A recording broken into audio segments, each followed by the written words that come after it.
Olá pessoal, hoje eu vou conversar com vocês sobre uma emoção que, junto com a ansiedade, tem a função de nos guardar, de nos proteger dos perigos da vida: o medo.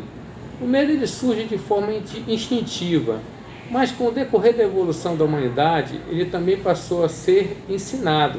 Nós passamos a aprender a ter medo de algumas situações, passamos a aprender a ter medo de alguns personagens, que eu posso estar aqui citando como exemplo a questão dos nossos pais e cuidadores.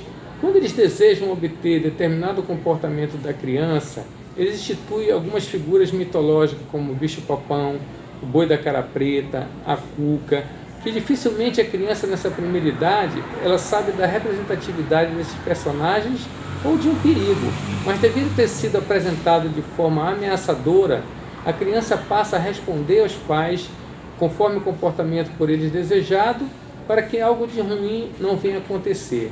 Mas o que eu devo fazer se esse medo protetor, esse medo que nos guarda, acaba se tornando uma patologia ou um transtorno? Bom, a primeira coisa a ser feita é procurar a ajuda de um profissional qualificado, pode ser um psiquiatra ou um psicólogo. O psiquiatra irá fazer uma análise da necessidade de entrar com uma ação medicamentosa ou não.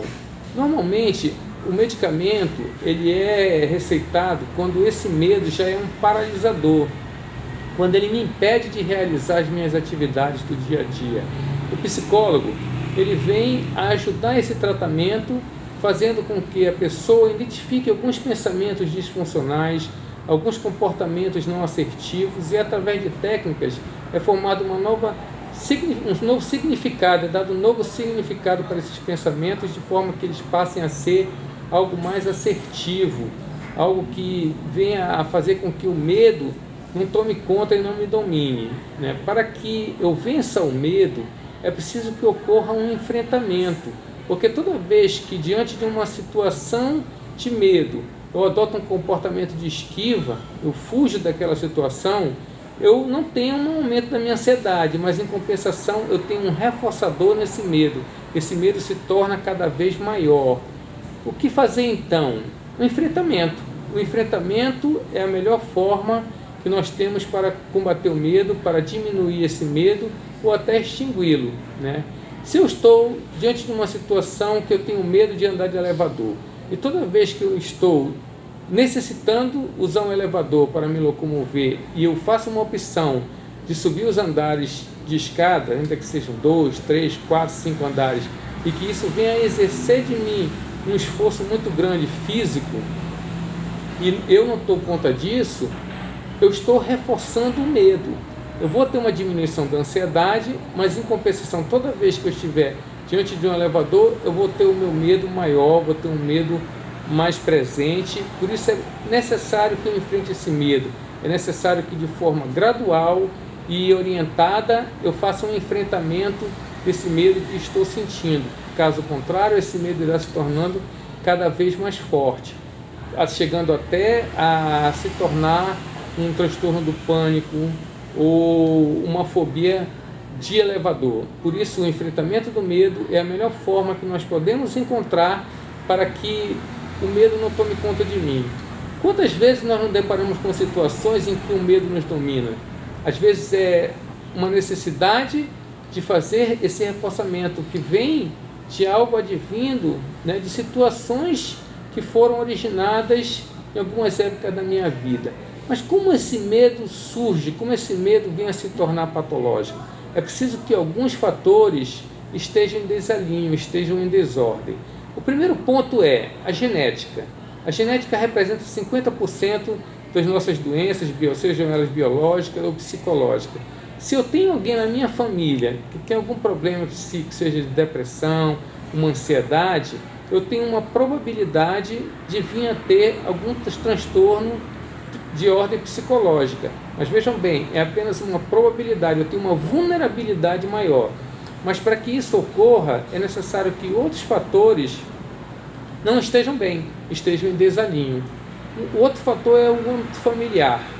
Como é o meu convívio com a minha família? Eu tenho uma família que não me dá amor, vivo em uma família no qual se vive um clima de hostilidade, de desafeto. Junto com a minha genética, eles vêm se tornar um grande ponto para que eu venha estar desenvolvendo um transtorno fóbico. O outro ponto é o ambiente em que eu vivo. Se eu vivo num ambiente de hostilidade, um ambiente de muita ameaça, um ambiente onde eu sou muito cobrado, também junto com os outros dois fatores, ele irá se juntar, fazendo com que eu venha ter comportamentos de forma disfuncional. O quarto ponto seria a questão estressora. Se eu vivenciei em minha vida alguns momentos de estresse, eu tive uma tentativa de um assalto, uma tentativa de um assassinato, sofri um acidente automobilístico, passei por algumas situações de perigo durante uma viagem que fiz de avião, ou se vivenciei alguns pontos negativos, perigosos de ordem natural, sofri um terremoto, vivenciando uma situação de um tsunami, existe uma probabilidade que eu venha a estar desenvolvendo algum tipo de fobia ou algum transtorno do pânico. Mas é preciso que junto esteja a genética, o ambiente social, o ambiente familiar, estejam todos fora de sintonia, né? Alguns dos transtornos que nós podemos estar citando aqui, que são desencadeados por esses desajustes, são a fobia social, transtorno do pânico, a agorafobia, a fobia específica. São alguns dos fatores que acabam desencadeando um adoecimento, mas sobre esses transtornos eu vou estar falando no próximo vídeo. Se você gostou desse vídeo, dê uma curtida, compartilhe, deixe seu comentário. Pode ser que alguma pessoa esteja precisando dessas informações. Coragem é fazer as coisas com medo. Meu nome é Marcos Simões, sou psicólogo, terapeuta cognitivo e comportamental, idealizador da página Arco-Íris das Emoções.